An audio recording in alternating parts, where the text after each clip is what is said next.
بسم الله الرحمن الرحيم.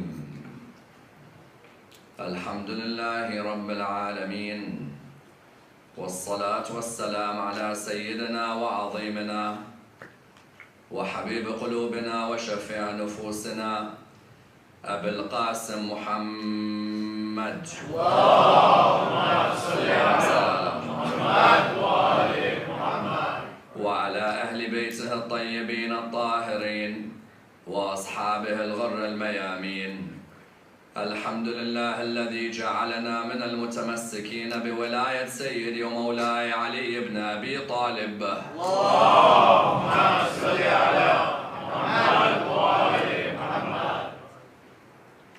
الحمد لله الذي هدانا لهذا وما كنا لنهتدي لولا أن هدانا الله. أما بعد، يقول الله في كتابه الكريم: بسم الله الرحمن الرحيم.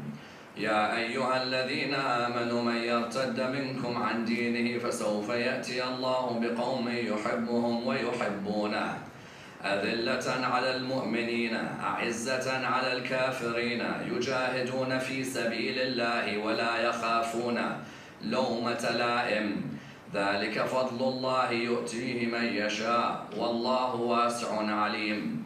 The first of our salawat in honor of Rasulullah Muhammad sallallahu alayhi wa sallam. اللهم صل على محمد وآل محمد. The second in honor of Amir al-Mu'mineen Ali ibn Abi Talib. اللهم صل على محمد وآل محمد. The third with your loudest voices in honor of the Imam of our time, Imam Sahib al-Asr wal-Zaman. اللهم صل على محمد وآل محمد.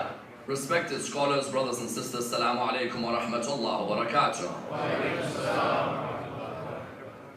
An absolutely imperious performance was delivered by Imam Ali ibn Abi Talib, salawatullah wa salamuhu alayhi.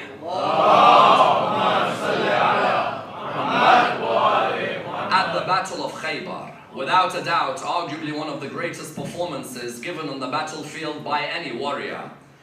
This performance is a performance which has no equal. Until today you find that many are mesmerized by the performance of Ali ibn Abi Talib at that battle. And indeed you find that that particular performance highlighted the special position he had, not only in the eyes of the Holy Prophet, but in the eyes of Allah subhanahu wa ta'ala. The Battle of Khaybar, unfortunately, is a battle that has not been examined with the depth that it deserves. If you were to ask many people to tell you about the context of the battle and the reasons behind the battle and for how long the battle lasted and who were the main protagonists, you'll find that much of our knowledge of the Battle of Khaybar is extremely limited. And this is somewhat unfortunate, considering the Battle of Khaybar, without a doubt, was a make or break battle in Islamic history. It was a battle that highlighted the vying for power in Medina between the Jewish community and the nascent Muslim community. You find therefore that the battle was one which began with Ali ibn Abi Talib in a state of illness and ended with Ali ibn Abi Talib in a state of imperious victory. And you find that the repercussions of this battle, without a doubt, are both political as well as economic. Economic in the idea that the Jews wanted to build their own economic state independent of Medina. They were building a fortress in the area of Khaybar, where in reality they were saying to the leaders of Medina, we don't need you, nor do we need your guidance. At the same time, it was political because you found that it wasn't the only act of treason against the state. Rather, there was a plot to overtake the state with the help of Rome and Persia at the same time. You therefore find that such a battle is not to be disregarded as simply a battle of displaying Ali ibn Abi Talib's qualities, not at all. Rather, it's a battle which wanted to highlight the importance of a person self-sacrificing for the religion of Islam. Because you find that Badr took place overnight, Uhud took place overnight, Khaybar was like Khandaq. It was a 4-week war, not a one-day war. If you were to ask many, how long did Khaybar take? Their imagination leads them to thinking Khaybar was over a day. Khaybar involved a siege of 1 month before victory was given. Therefore you found Imam Ali ibn Abi Talib in this particular battle achieved a level which the Prophet gave him, which was unrivaled by anyone else. And his words, أَنَا الَّذِي سَمَّتْنِي أُمِّي حَيْدَرَ, until today, reverberates in the hearts of many of his lovers. For I am the one whose mother named him Haydar.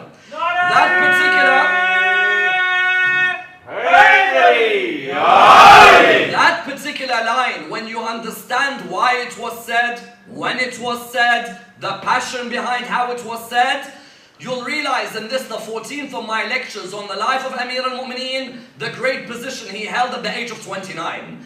Imam Ali ibn Abi Talib on the day of Khaybar was only 29 years of age. But at that age, he was in imperious form. Therefore tonight, let's examine the Battle of Khaybar in order that we're able to understand the context of this battle. And I'd like to examine it in the following stages. What made the Jews, number one, feel so strong in the land of Khaybar? And why was Khaybar known as the oasis of the rich? Number two, how did the Jews plot to defeat the Muslims in Medina? And how did they begin to harass the farms of the Muslims? Number three, when the Prophet left towards Khaybar, why did he go towards the Ghatfan tribe first and then towards the Jews of Khaybar? Number four, why did the siege take so long? And what happened when a Jew converted to Islam and told the Prophet, I'll give you the Jewish sheep, take them and eat them? What was the reply about the difference between what is makruh and what is haram in Islam? Number five, who did the Prophet send as his holders of banners towards Marhab? And what did Marhab reply when he saw the two of them? Number six, when Imam Amir al-Mu'mineen was ill, what did the Prophet do to revive him? And as soon as he received the white banner, how did he force himself towards Marhab? Number seven, what was Marhab's reply? Number eight, how did the jizya with the Jews prove Rasulullah did not want to spread the religion by the sword? And number nine, what did the Jews of Fadak say when they saw the Jews of Khaybar defeated? And how does that prove that Fadak belongs to Fatima? Let me examine this and examine this topic in complete depth. The Jews had reached a stage of ultimate power, but outside of the area of Medina. Khaybar is 90 miles to the north of Medina. The Jewish tribes, who were the most famous Jewish tribes, were the tribes of Qinaqa', the tribes of Nadir, the tribes of whom? Qurayza. These tribes, in most cases, have been banished from Medina. When they were banished from Medina, this didn't mean they remained silent. You may banish someone from an area, doesn't mean you can cut their tongue from speaking, nor their hands from acting. They went to live in the area of Khaybar, and the area of Khaybar was an oasis for the rich. In which way? The first reason it was an oasis was that there are no date palms like the date palms of Khaybar. Until today, the Arabs have their proverbs in relation to the dates of Khaybar. That if ever you want to see the best of dates, go to Khaybar. If ever you want to see the best of produce, go towards Khaybar. Therefore you found a lot of the Arabs would do what? A lot of them would realize the best of the palm trees were where? Were in Khaybar. To the extent you'd find many which want to import and export from that area. Number two, the Jews had hoarded a lot of gold and silver, which they had accumulated over the years. Number three, they were the specialists in making swords, in making armors, in making shields. When you're the specialist in this area and you could add the other two, you have the recipe for success. In which way? Because that means that you could say to anyone, we have the farmland, we have the crops, we have the gold, and we have the weapons. Why don't we build a country within a country? Subhanallah, how history repeats itself. Why don't we build a country within a country? We'll build an area, you and Muhammad and the rest of you can live in Medina. You want to banish us? We have enough wealth for us to reside in Medina. And what they saw, they kept on trying to make allies to defeat Rasulullah.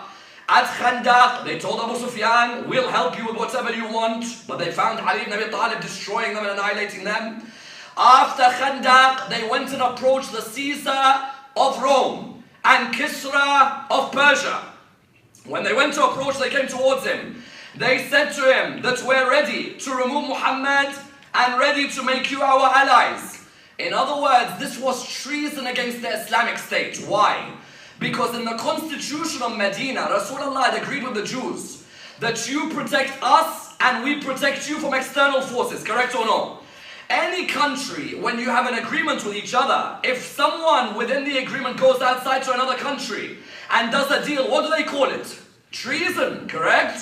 What they had done was go outside, committed treason, and now not just committed treason, they felt Hudaybiyah was not a victory for Islam.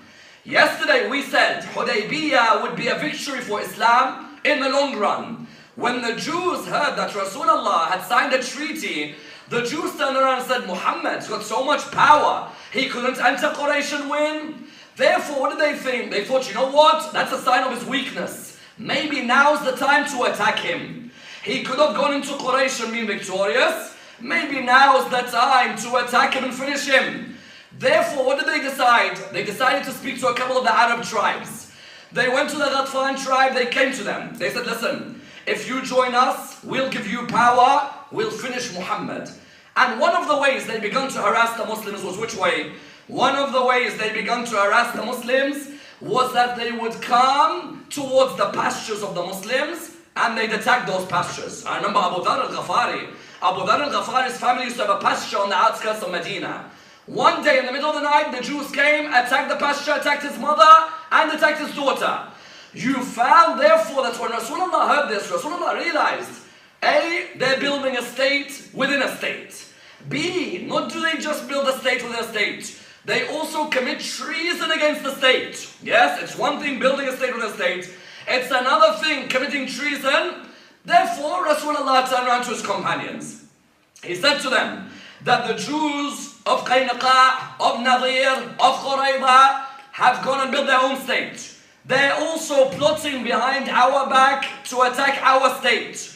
All of you are to accompany me because now we have to protect our land. We can't just sit there and watch a plot being seized against us, a plot being planned while we just sit there in Medina.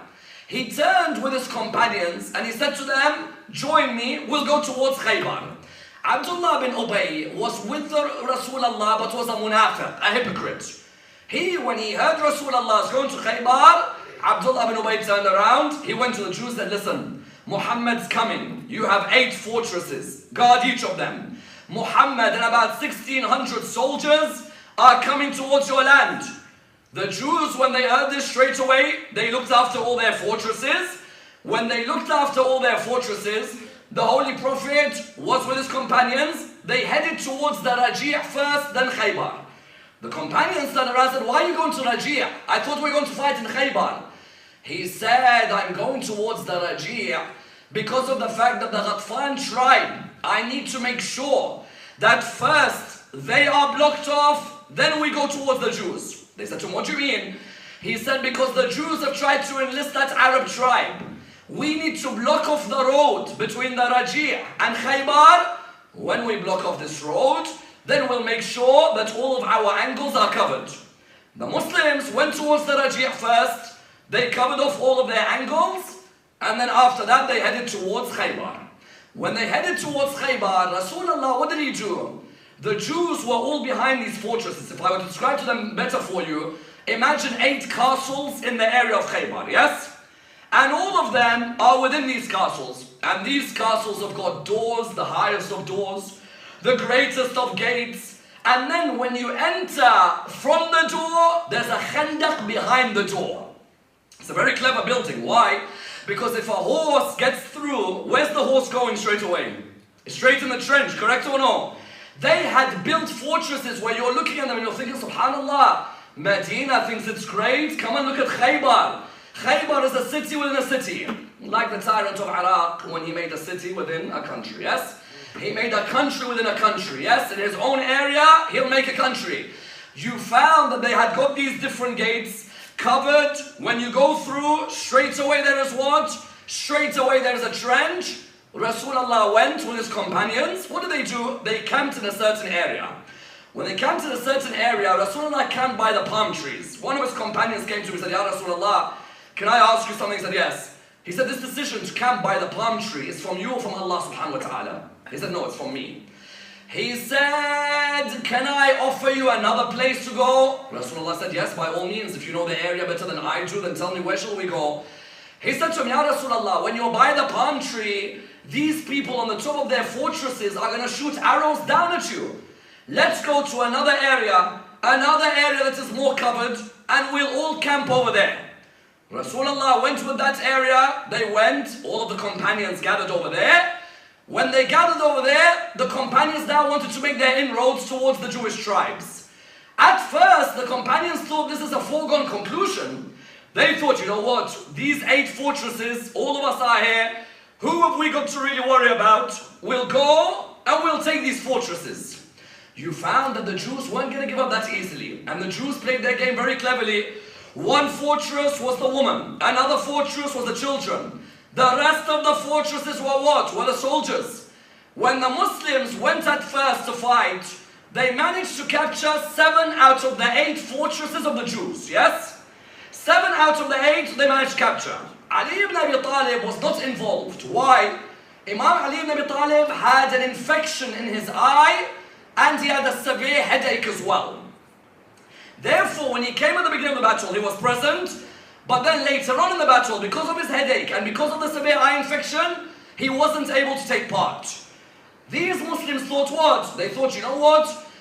All of these 8 fortresses, we're going to finish them off and we'll capture. 7 were captured. Now there was an 8th. That 8th one took 25 days for them to try and seize. Why? Firstly, that 8th one was one which was controlled by the Jewish leader by the name of Marhab, yes? Marhab was known as a ferocious warrior. Marhab would come out from the 8th fortress. He'd come out in front of all the companions.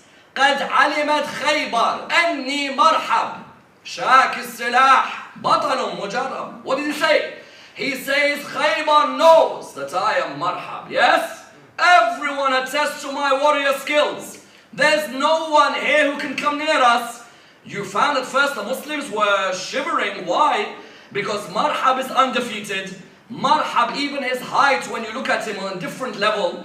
Therefore, when they looked at him, many of them were thinking, listen, we may have captured a number of these fortresses, but this 8th fortress, the one known as the Qamus, is going to be impossible to capture. Secondly, 25-day siege. Their water supply was running out. Their food supply was running out. The Jews were behind their own country, correct or no? You have sheep, you have crops, you have your harvest, all within the fortresses. The Muslims did not think this war would take this long. The Muslims came, at the beginning, what was their intention? Tell the Jews to come to Islam. If the Jews don't come to Islam, tell them to pay the jizya at least, pay the tax for living in a Muslim country. The Jews, when they rejected both, the Muslims thought, we'll finish this, it's a foregone conclusion. You found that the Muslims realized that this was not going to be a foregone conclusion. So what did the Muslims do? They began to look around. What shall we eat? What they wanted to eat was what? They had their wild donkeys with them. They had their horses with them.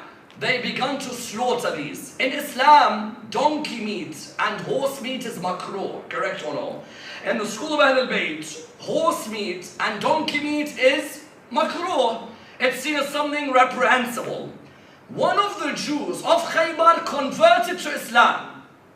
He came to meet the Holy Prophet. When he came to meet the Holy Prophet, he said to him, what's Islam? The Holy Prophet explained to him what Islam is. As soon as he heard, he said his shahada. Then he said, Ya Rasulullah, can I say something to you? He said, what is it? He said, you see these sheep? He said, yes. He said, when I was Jewish, they belonged to the Jews. Now that I become Muslim, I'm going to make sure that I give you all these sheep. Take them, for you and your companions are all hungry. Rasulullah said, no. He said to him, what do you mean? He said, these aren't our sheep, it's the Jewish sheep. He said, Ya Rasulullah, but now it's a state of war. I've become a Muslim. Why should we give it back to them? Let me take it. Rasulullah said, we don't eat that meat which has come from haram, correct or no? A fundamental point that yes, you've come towards Islam, but that sheep that you have has not come from good money. That sheep belongs to the Jews. You make sure that the sheep is returned. You see, Rasulullah, the greatness about him was that he was a man of trustworthiness and truthfulness, correct or no? When a man is sadiq and ameen, that man who is sadiq and ameen, you trust him in every one of your affairs. Because the Jew is looking at him and thinking, hold on, you people are surviving on horse meat, you're surviving on the wild donkey, Why not eat the sheep? Not at all. He said to him, return the sheep back to its owners. That sheep belongs to the Jews. Rasulullah therefore sat with his companions 25 days into this battle. Still there was no result. As in the companions were now thinking, Ya Rasulullah, is there no way we're going to achieve victory? Rasulullah decided, let me give a banner to a couple of the companions, yes? Let's see if I give my banner to the companions, can they go out and bring us victory? The first banner he gave was to Abu Bakr, yes? He gave a banner to Abu Bakr. He said to him, Abu Bakr, here's the banner, go out and see what you can do. Of course, when these companions have this banner, they want to go out, they want to achieve victory. But when they see Marhab, each one of them shakes, yes? Marhab just comes out in front of all of them. In front of all of them he comes out, what does he say? قَدْ عَلِمَتْ خَيْبَرْ أَنِّي مَرْحَبْ. Khaybar knows that I am Marhab. Khaybar knows who I am, yes? شَاكِ السِّلَاح بَطَلٌ مُجَرَّبْ. That everybody knows about my warrior skills. Abu Bakr comes back, no result whatsoever, yes? He comes back, he says, Ya Rasulullah, I was not able to achieve victory. Rasulullah then gives the banner to whom? He then gives the banner to Umar ibn al-Khattab. He says to Umar, here is the banner. When he gives the banner to Umar ibn al-Khattab, again Umar ibn al-Khattab goes out. Again, within a few moments he comes back. Absolutely no victory whatsoever. This was something devastating to the morale. Why? Because the Muslims were wondering, there's this many of us, and one man scares all of us, and Ali ibn Abi Talib is not feeling well. They knew Ali ibn Abi Talib at Khandaq, at the age of At the age of 27, had brought them victory. They knew Ali ibn Abi Talib at Uhud had remained loyal to Rasulullah. They knew Ali ibn Abi Talib at Badr was the man who killed half the opposition. But now Ali ibn Abi Talib is ill. Rasulullah now made an announcement. What was the announcement? The announcement that Rasulullah made remains an announcement, not just historical. It's a theological announcement, yes? This could be a historical lecture or a theological lecture. History is either something in the books or becomes part of the Aqidah. Rasulullah, do you think he doesn't know who to give banners to? Of course he does. But he wants the world to witness there is a difference between a banner being given to any individual and a banner given to someone who Allah loves. Yes? Because what does he say? Rasulullah turns around, he says, tomorrow I will give the banner to a man. Yes? Allah and me love him. And me and him love Allah. Karraran ghayra farraran. A person, when he goes on the battlefield, doesn't come back except with victory. Never runs away from the battlefield. That will be the man. And Allah will use him to conquer. Allah will use him to conquer. Allah will use him to conquer. Yes? Can you imagine if you were one of the 1,600 on that day? When you heard that, imagine you're thinking to yourself, which one of us is it? Correct or no? How many people vied for that day? I remember Umar ibn al-Khattab one day saying something very interesting. He said, Ali ibn Abi Talib has 3 qualities, I wish I had them, and I would have given everything away for them. First of them is he married Fatima Zahra alayhi salam and had children from her. No doubt, that marriage, everyone wanted which Ali had. Everyone got rejected, Ali got accepted, yes? The second merit is that the doors of the mosque of Rasulullah were all closed except to Ali and Fatima, yes? The third merit was that day when we heard, tomorrow, Allah subhanahu wa ta'ala, tomorrow I'll give a banner to a man who Allah and me love, and me and him love Allah. Kararan, ghayra fararan. When he runs on that battlefield, he doesn't run away. He comes back except with victory. The companions that night, I remember Sa'd ibn Abi Waqqas saying, all of us that night, we were sitting, we were looking at each other. We're thinking, who is the man who Allah looks in this way? Who is the man who Rasulullah looks in this way? That tomorrow the banner, it means it's been decided that the banner will go to a man who is what? Allah and the Prophet love him. Which means there is a question mark about everybody else but him. Yes? Everybody else, you may say, may Allah be pleased. With him you say, Allah is pleased, correct? There's a difference. When a person comes and says what? A person comes and says, may Allah be pleased. We turn around and say, yes, mashallah, may Allah be pleased. We wait for Qiyamah to see if Allah was pleased or no. With Ali ibn Abi Talib, no. When he said that, the companions, all of them were looking around each other. They're wondering, which one of us, which one of us, which one of us? And none thought it could be Ali. Why? Because he's infected. His eye is infected. He's got a severe headache. Therefore, when the next morning comes, all of them are standing there. And you can imagine each and every one of them thinking, is it me? Who's Rasulullah going to give the white banner to on that day? Until Rasulullah turned around to them and said, call me Ali, son of Abu Talib. Yes?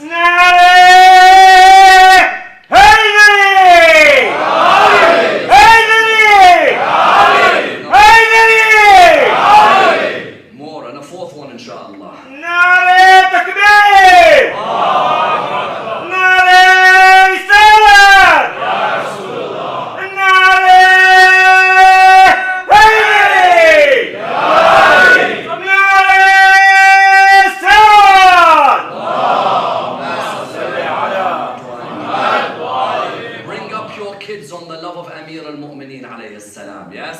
Name your children the name of Amir al-Mu'mineen alayhi salam. If anyone asks you why the emphasis, say Rasulullah said to us on the night of Khaybar, tomorrow I'm giving a banner to someone Allah loves. How can I not love someone Allah loves, correct?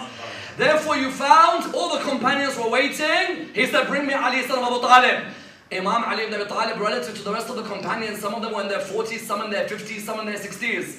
But he wasn't too young to receive the banner that day, was he? He called him. He said to him, come next to me. Ali ibn Abi Talib's eye was infected. Rasulullah took the saliva from his mouth, yes? The purest mouth, the purest saliva of any creation of Allah subhanahu wa ta'ala. He took that saliva, he placed it on the eye of Imam Amir al-Mu'mineen. At that moment, Imam Amir al-Mu'mineen, his eyes opened up. To the extent Imam said, I had never seen like I saw after that day, yes? My eyesight was the eyesight of perfection. As soon as he was able to see, he took the white banner himself, yes? All of you companions claim that you have love for Allah and His Prophet. You can't defeat that man and his brother, and you can't bring about that fortress and bring victory. He took the banner. Sa'd ibn Abi Waqqas said, we just stood back. Ali ibn Abi Talib didn't walk to that 8th fortress. He said, Ali ibn Abi Talib jogged towards that 8th fortress, yes? And he said, I am like a jinni. This is the day my mother gave birth to me, yes? This is the reason my mother gave birth to me. He said, Imam Ali ibn Abi Talib walked towards that fortress. When he jogged towards that fortress, running towards that fortress, he had the banner with him. When he had that banner with him, he came towards the fortress. Who came out to welcome him? The first to come out to welcome him was Harith, the brother of Marhab. When Harith came out, he looked towards Ali ibn Abi Talib thinking, who's this man who thinks he's brave enough to defeat us? Straight away with one strike, Harith was on the ground. When Harith was on the ground, Marhab couldn't believe this. What's going on? My brother's never been defeated in any war. And now my brother is defeated. Marhab decided to put on his helmet. He had a particular helmet, armor, where there's a small rock on the top of the helmet, yes? So even if your sword is going to hit the helmet, it's going to get stuck within the rock on the top of the helmet. Marhab came out and he stood with arrogance, yes? The arrogance of a pure Khaybari soldier. He stood there. قد علمت خيبر أني مرحب شاكي سلاحهم. Yes? And what? بطل مجرب. He came out and he said these words towards them. He said these words towards Imam Amir al-Mu'mineen. He said it with full arrogance. I am the one who is known in Khaybar as what? I am the one known in Khaybar as Marhab. Imam Ali ibn Abi Talib looked at him and said a line which remains part of our heart until today. He said, أنا الذي سمتني أمي حيدر. I'm the one whose mother named him Haydar, yes? ضرغام أجام وليثور قسورة. He turned around and he said every derivative of the lion. Haydar, lion. Layth, lion. Dargham, lion, yes? Each of these means lion. But he used it in poetry. I'm the one whose mother named him Haydar. The historians say, as soon as he said that, Marhab starts retreating step by step. They looked towards him, Marhab, what's wrong with you? Why are you retreating? No one had ever seen Marhab retreat. Do you know why? His mother had told him from a young age, fight anyone, but beware to fight someone named Haydar, yes? Beware! Haydari! Haydari! Haydari! Samir Mawli, Falak Mawla, Ali, Ali! Ali Mawla. Samir Mawli, Falak Mawla, Ali Mawla! Ali Mawla! Sama ke saath Dil Mawla, Ali Mawla! Ali Mawla.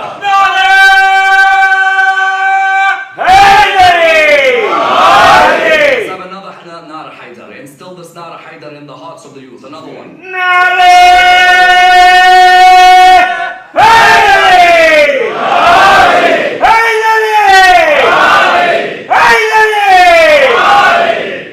A person, when they talk about Ali ibn Abi Talib, they can't hold back their emotion, correct or no? Someone might turn around and say, all our majalis revolved around Ali ibn Abi Talib. Not at all. You can go and check 700 majalis on YouTube, you'll see there's many other titles, yes? But there comes a point when you do the seerah of Ali ibn Abi Talib, when we come to Khaybar, how could a Shi'i hold back? How could a Muslim hold back? أنا الذي سمتني أمي حيدرة, yes, ضرغام آجام, and what else? وليث قسورة. He made it clear that I'm the one whose mother named him Haydar. Marhab retreated slowly and slowly. You can retreat as much as you want, I'm coming after you.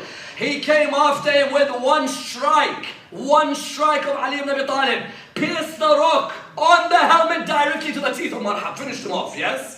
Straight on the ground. There were 6 surrounding Marhab. 6 of them fell, one after the other. But now he needs to get into that fortress. He takes the gate of Khaybar with his left hand, yes?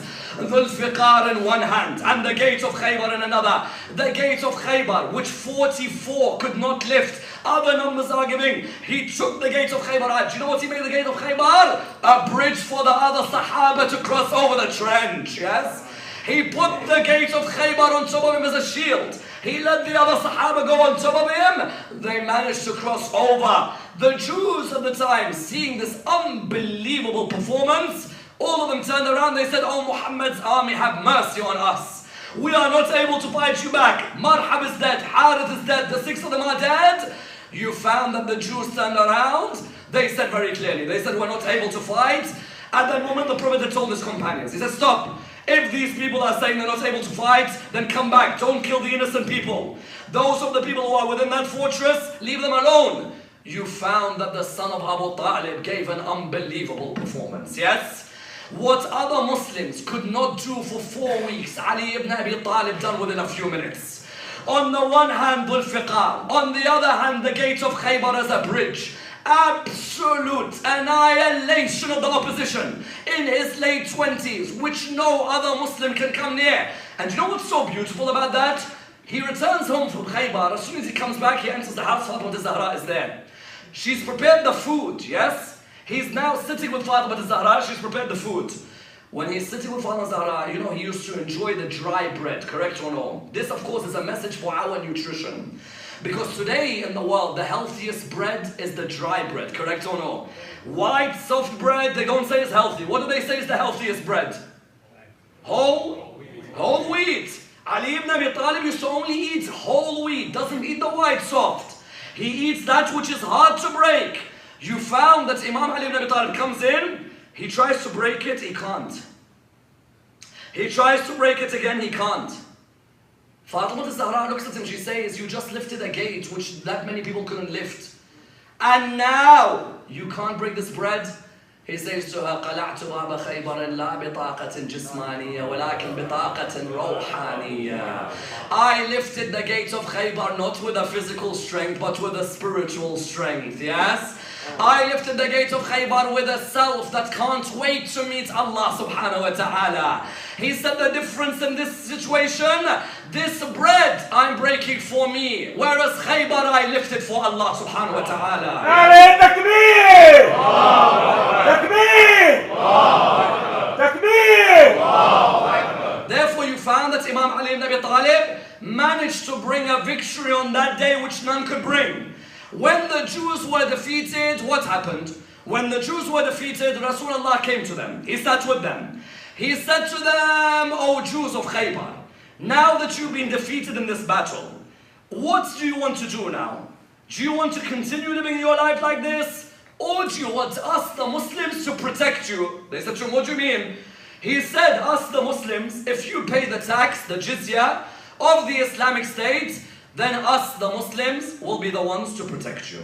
Us, the Muslims, will look after you. Because you know when you pay the Islamic tax, it's the duty that if any country outside comes to invade Islam, then it's the duty of the Muslims to protect them.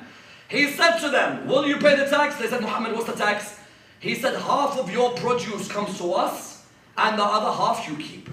You continue living in your area. You want to worship in your synagogues, worship.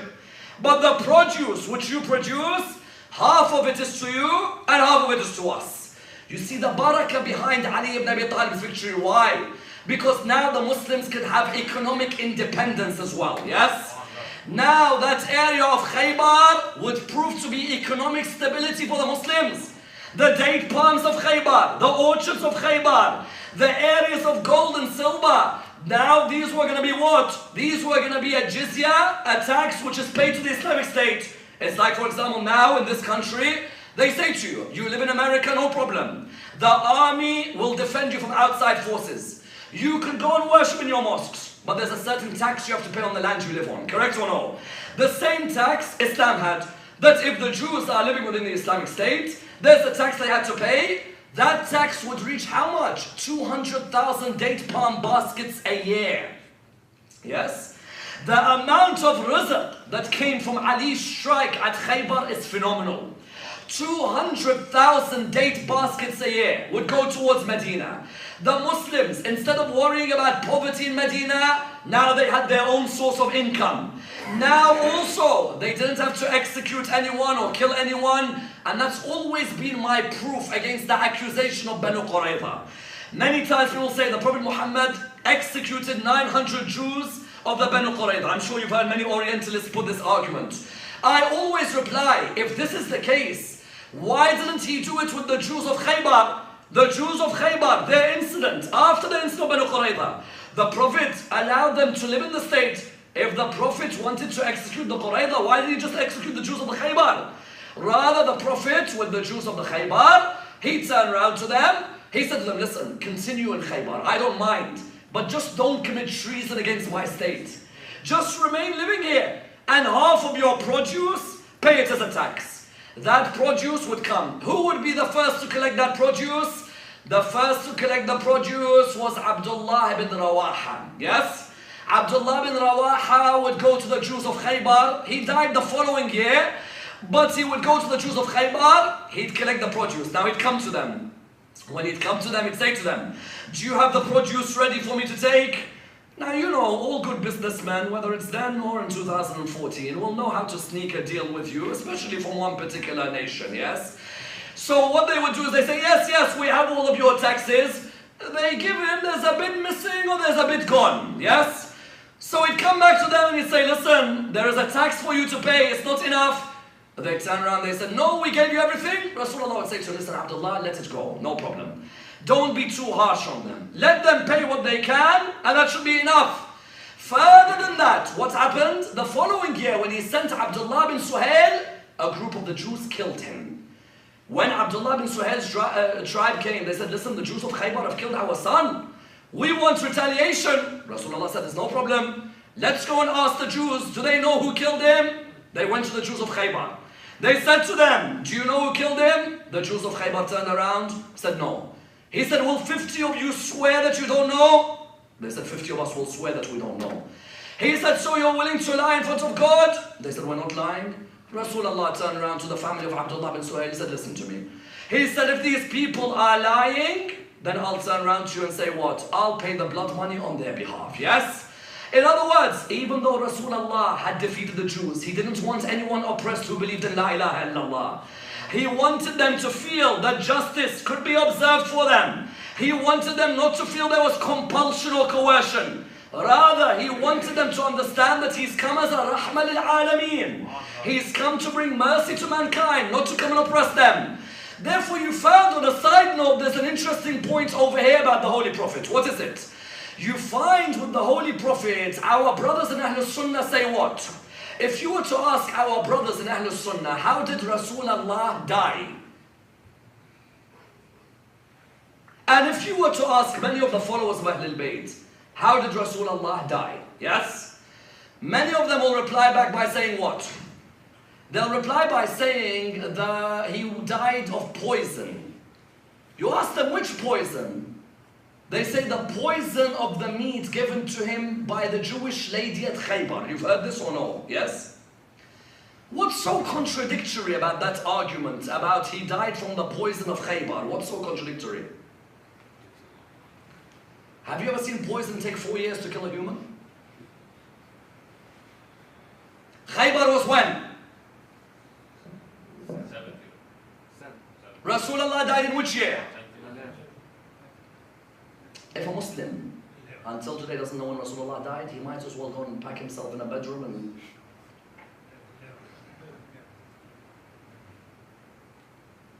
Khaybar, which year?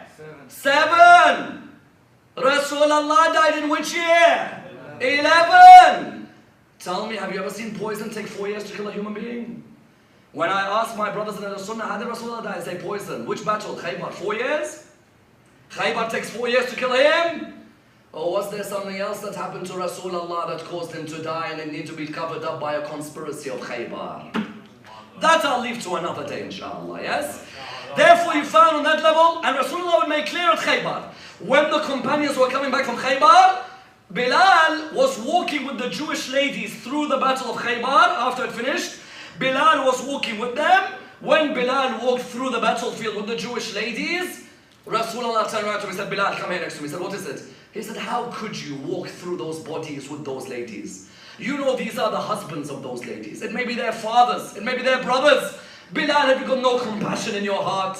If we have finished the war, take the ladies around the battlefield, not through the battlefield. The mercy of Rasulullah at Khaybar was phenomenal, yes? The mercy which he displayed.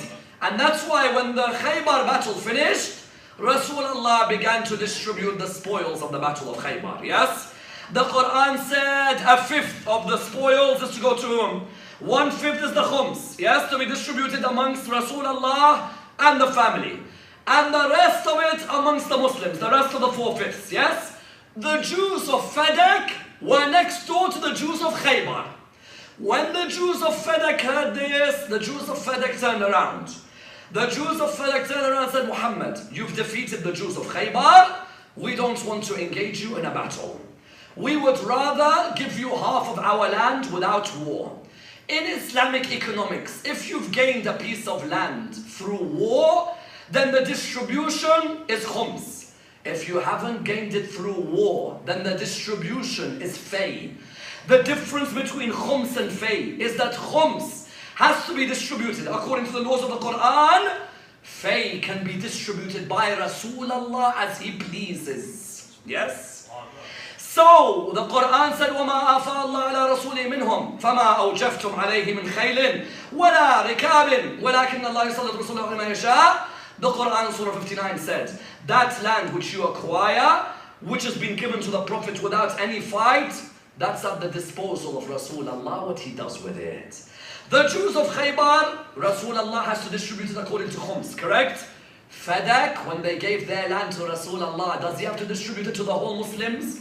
Or can he distribute it as he wants? As he wants, because there's been no war for it. That's why he turned around and he said, Allah has ordered me to give Fadak to Fatima al-Zahra alayha salam.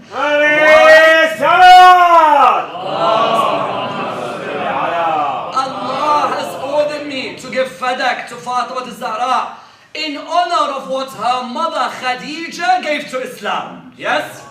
That Fadak, when someone comes and says that the prophets do not leave behind inheritance, Fatima al-Zahra replied by saying, number one, that's not inheritance. I got it in the 7th year after Hijrah. Inheritance is that which you get after the man dies, correct or no? When you say you've inherited someone, does that mean you took it in their lifetime or after they've died? Fatima al-Zahra was given Fadak when? Fatima al-Zahra was given Fadak in the 7th year after Hijrah, number 1. And then she turned around to Abu Bakr and she made it clear. Number 2, understand one thing, that did not Sulaiman inherit from Dawood?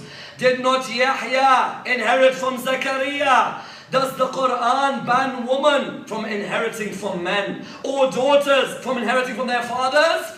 Therefore you found Fadak was given to Fatima al-Zahra straight after Khaybar. As soon as Khaybar was finished, the Jews of Fadak gave half their land. It was ordered that that land is given to Fatima al-Zahra alayhi salam. Therefore, when those who came and asked the question that how does Fadak belong to Fatima? It belongs as Rasulullah wishes to dispose of it. And that's why Rasulullah, after Khaybar finished, as he was returning with Ali ibn Abi Talib, the fortress of the religion of Islam, the backbone and the pillar, as he's returning, who does he see returning back from Africa? Ja'far al-Tayyar, the brother of Imam Ali. And Rasulullah turns around and says the most beautiful of lines. He said, I do not know which one to be more pleased with, the victory of Ali at Khaybar or the return from Abyssinia of Ja'far, yes? Both of them returned back at around the same time. Therefore you found that Ali ibn Abi Talib, no doubt, one of his greatest performances at the age of 29 was the performance on the day of Khaybar. The way he was proud to say, أَنَا الَّذِي سَمَّتْنِي أُمِّي حَيْدَرَ, I'm the one whose mother named him Haydar, yes, the valiant, the brave, the passionate. The way he managed to remove that door was a lesson to all of us. That if ever you think there is any door in your way, when you have Iman in Allah subhanahu wa ta'ala, even the door of Khaybar cannot come near you, yes?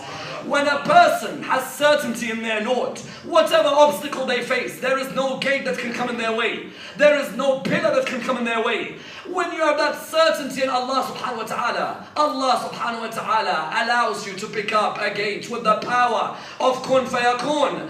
And that's why you find that the companions would envy the way he picked up that gate, yes? Many of them would want to have that honor. It was a great gate to pick up, but I tell you one thing. It's one thing picking up a gate from its ground, yes? It's one thing picking up a pillar from its position. It's another picking up the spear from the chest of your son, yes? Because when Ali al-Akbar fell on the ground, there was one line which Abu Abdullah said, which reminded him of the day of Khaybar, yes? There was one line in particular. Ali al-Akbar was on the ground. He called out, Father, come to me. Abu Abdullah ran in the opposite direction. Ali was one way. He ran the other.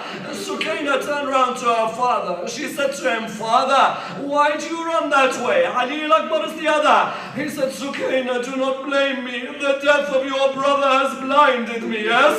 He ran in the opposite direction. But then when he came towards the body of Ali al-Akbar, he saw the spear in the chest of Ali.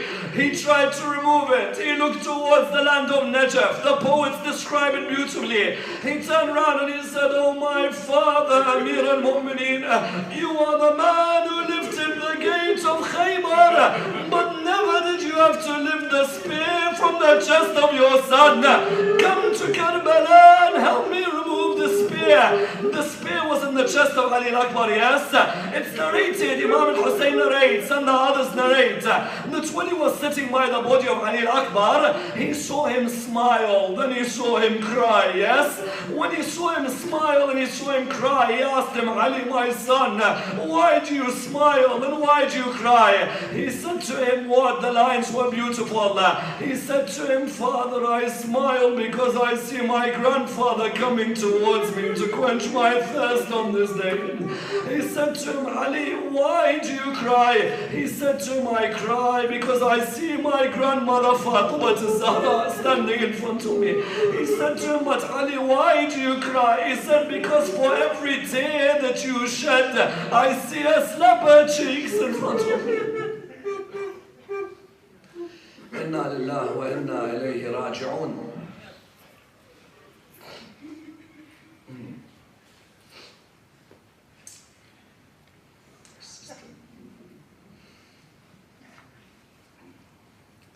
We pray to Allah subhanahu wa ta'ala to raise us with Muhammad and Al Muhammad. Ya Allah, raise us with the Imam of our time, Imam Sahib al-Asr wal-Zaman. Allow us to be amongst his companions and those who follow his message in this world and the hereafter. Ya Allah, unite the Muslim Ummah on the love of Muhammad and Al Muhammad. Ya Allah, allow us to be the companions of Imam Sahib al-Asr wal-Zaman. For our dear brothers and sisters around the Islamic world, Ya Allah, cure them and remove them of all their illnesses. Our dear brothers from the Ja'far family, may Allah subhanahu wa ta'ala bring them peace in this difficult time. Both Haji Safdar and Haji Shaini, may Allah subhanahu wa ta'ala bring them out of the hospital in the earliest of periods. Let's pray all of us together for them and for all those around the Muslim world today who are in a difficult time with the famous ayah. Bismillah ar-Rahman ar-Rahim. Amman yujibu al-mudtarra idha da'a wa yakshifu as-su'. Amman yujibu al-mudtarra idha da'a wa yakshifu as-su'. أمن يجيب المضطر إذا دعاه ويكشف السوء أمن يجيب المضطر إذا دعاه ويكشف السوء أمن يجيب المضطر إذا دعاه ويكشف السوء. Ya Allah, in the name of the one who was ill at Karbala, Imam Zain al-Abidin, cure all of our loved ones.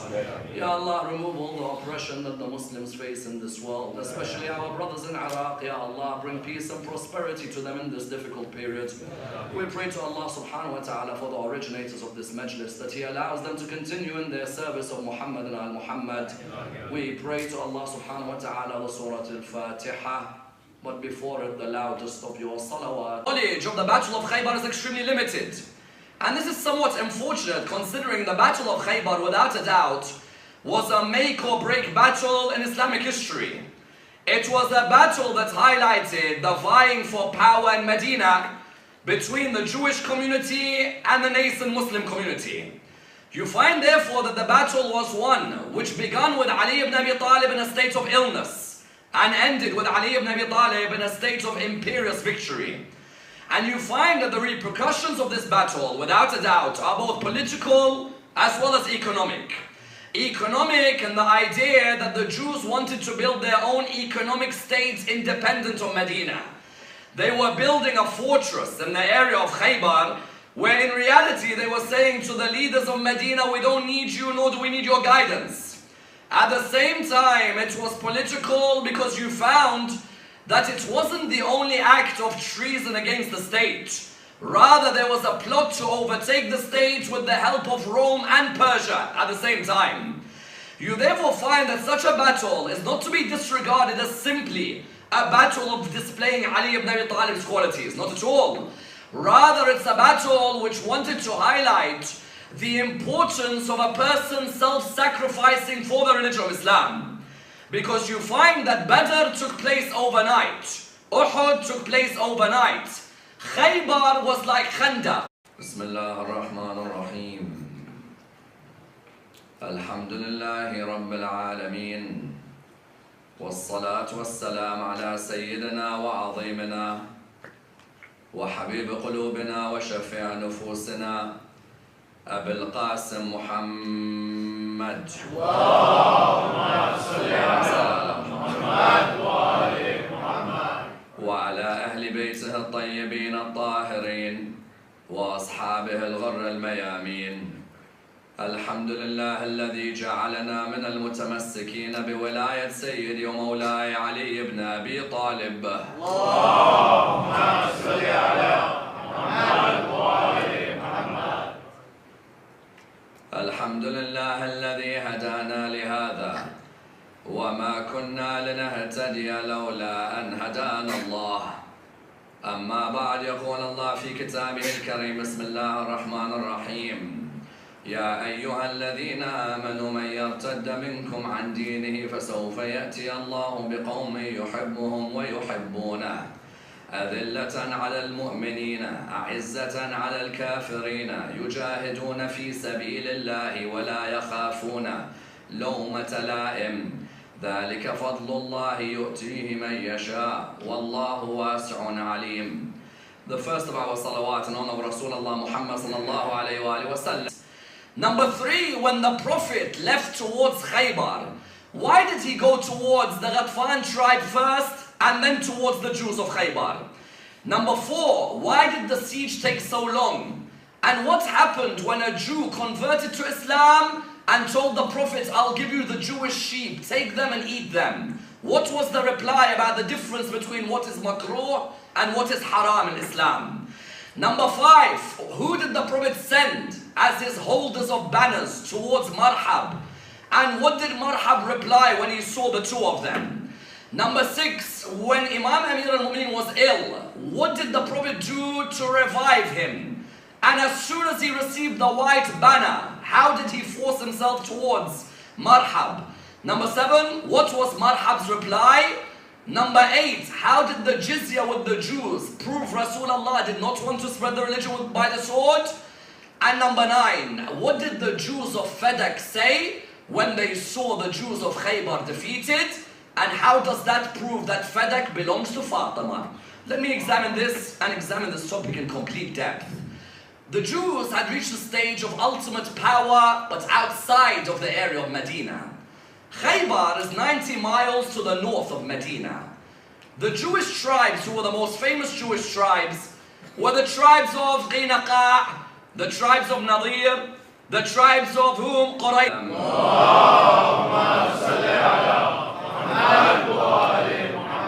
The second one of Amir al-Mu'mineen, Ali ibn Abi Talib.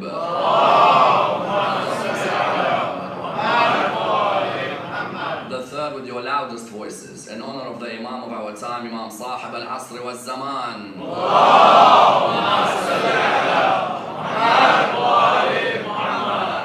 Respected scholars, brothers and sisters, Assalamu alaikum wa rahmatullah wa barakatuh.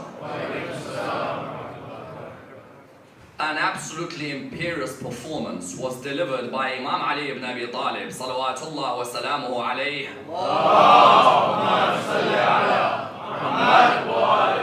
At the Battle of Khaybar, without a doubt, arguably one of the greatest performances given on the battlefield by any warrior. This performance is a performance which has no equal. Until today you find that many are mesmerized by the performance of Ali ibn Abi Talib at that battle. And indeed you find that that particular performance highlighted the special position he had, not only in the eyes of the Holy Prophet, but in the eyes of Allah subhanahu wa ta'ala. The Battle of Khaybar, unfortunately, is a battle that has not been examined with the depth that it deserves.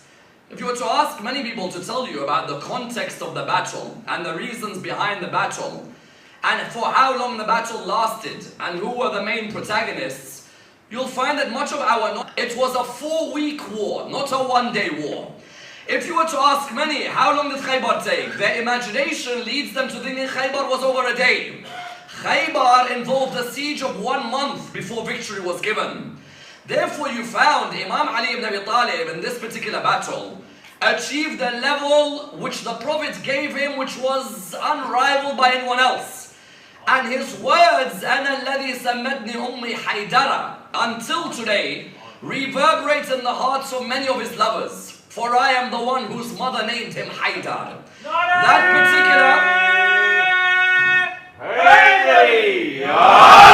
That particular line, when you understand why it was said, when it was said, the passion behind how it was said, you'll realize in this, the 14th of my lectures on the life of Amir al-Mu'mineen, the great position he held at the age of 29. Imam Ali ibn Abi Talib on the day of Khaybar was only 29 years of age. But at that age, he was in imperious form.